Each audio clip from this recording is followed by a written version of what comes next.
Breaking news, শহরে আবার মহিলার শ্লীলতাহানি।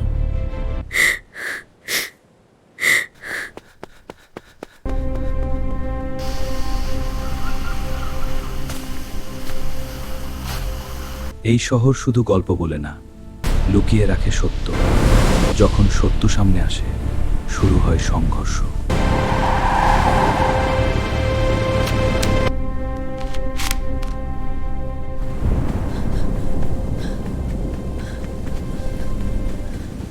এমন একটা শহর যেখানে নিরাপত্তা শুধু একটা ভ্রম।